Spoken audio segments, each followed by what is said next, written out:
আসসালামু আলাইকুম রহমতুল্লাহ বরকাতুহু। তো আশা করি সবাই ভালো আছেন, সুস্থ আছেন। তো প্রথমেই সবাইকে সালাম ও শুভেচ্ছা জানিয়ে আমি দু চারটি কথা উপস্থাপনা করতে যাচ্ছি।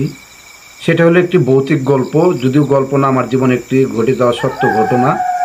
সেটা ছিল, আমার ক্লাসমেট একসাথে লেখাপড়া করতাম, ওর নাম রানা।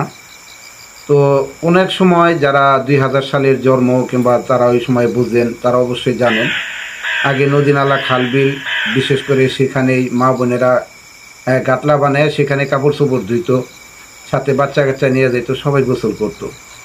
তো ওই সময় আমি ক্লাস 3-তে কিংবা 4-এ পড়ি সম্ভবত। তো আমার ওই বন্ধুটা, ওর নাম ছিল রানা। তো টাঙ্গাইলের যে পশ্চিম পাশে একটি নদী ছিল, লৌহজঙ্গ নদী, বর্তমানে এসপি পার্ক হয়েছে, ওই এসপি পার্কের পশ্চিম পাশে একটি ঘাট ছিল। ওর আম্মা সহ আমরা বন্ধু বান্ধব সবাই আমরা ওই ঘাটে যাইতাম। এরকম মাঝে মধ্যে যাইতাম, গোসল দিতাম। আর আগে কিন্তু অ্যাকচুয়ালি বাসায় কেউ গোসল দিত না, সবাই নদীর ঘাটে যেয়ে আমরা একত্রে গোসল দিতাম, ঝাঁপ পারতাম, খুব একটা আনন্দ উপভোগ করতাম। সেই আনন্দগুলি এখন নাই। তো অনেকে বলতো যে ঘাটটা ভালো না, অনেক কিছু আছে। আমরা মাঝে মধ্যে গোসল দিতে যাইতে একটু ভয় ভীতি কাজ করতো মনের ভিতরে। যখন সাঁতরে একটু বেশি পানির দিকে যাইতাম, ওই সময় ভয় লাগতো যে কি জানি নিচে থেকে কিছু টাইনা ধরে কিনা। হ্যাঁ, এরকম একটা মনের ভিতরে ভয় ভীতি কাজ করতো। তো সেই সময় এরকম মাঝে মধ্যে আমরা গোসল দিয়ে যাইতাম। একদিন ওর আম্মা বালতি বোঝায় কাপড় চোপড় নিয়ে গেছে, সাথে আমার ওই বন্ধু গেছে, রানা গেছে। একসাথে গোসল দিতেছি, ওই সময় একটা ব্রিজ ছিল পাশে, বাঁশের ব্রিজ। আর ওই সময় তো ঢালাই কোনো ব্রিজের কোনো ছিলই না, দেশের একটা অভাব ছিল। তো গোসল করতে করতে এক পর্যায়ে আমরা বন্ধু বান্ধব সবাই দেখে কোন পানি পর্যন্ত যাইতে পারে। তো আমাদের মা বোন ভাই বোন তার সবাই, যারা সিনিয়র পার্সন ছিল, বড় ছিল, তারা ভয় দেখাইতো যে এরকম বেশি পানিতে যায় না, পানির নিচে চুলকাছানি আছে কিংবা পানির নিচে ভূত আছে, এরকম ভয় দেখাইতো আমাদের। এরকম ভালোই মাঝে মধ্যে আমরা গোসলে যাইতাম। একদিন সবাই গেছি, এক পর্যায়ে কি কোন পর্যন্ত পানির ভিতরে যাইতে পারে, সাঁতরে আমরা মানে গভীর পানির দিকে যাইতাম। সবাই গেছি, ফেরার পথে যখন মাঝখান পর্যন্ত গেছি নদীর, আবার ফিরে সাঁতরে আসতেছি, হঠাৎ আমার বন্ধুরে আর পাই না। ওই রানা নামে বন্ধু যে আমার, ওরা খুঁজে পাইতেছি না। তোর আম্মা কয় যে তোর আম্মার সামনেই সবাই আমরা পানিতে খেলাধুলা করতেছি। তো হঠাৎ করে পাই না অনেকক্ষণ মানে খোঁজাখুঁজি।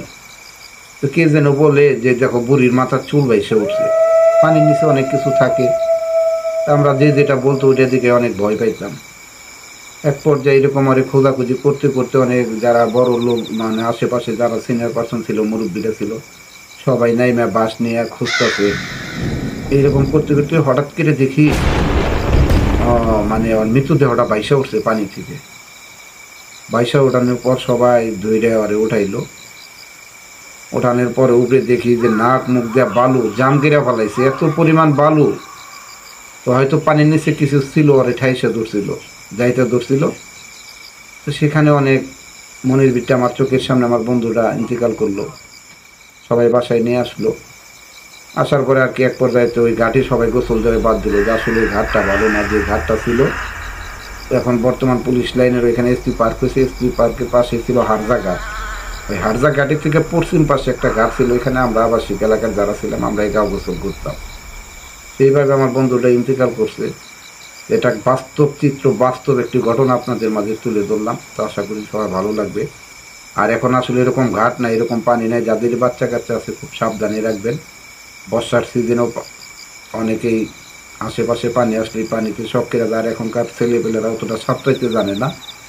তো সবাইকে বলবো যাদের ছোট বাচ্চা কাচ্চা আছে তাদেরকে টাঙ্গাইলে একটি লেক আছে, ওই লেগে নিয়ে সাথে থেকে একটু সাঁতার শেখানোর চেষ্টা করবেন। এই পর্যন্ত সবাই ভালো থাকবেন, সুস্থ থাকবেন। তো আমার এই ছিল আজকের কথা। পরিশেষে সবাইকে আবার সংবাদ পরিক্রমার পক্ষ থেকে আন্তরিক শুভেচ্ছা অভিনন্দন জানিয়ে আজকের ভিডিওটা এখানে শেষ করছি। আল্লাহ হাফেজ।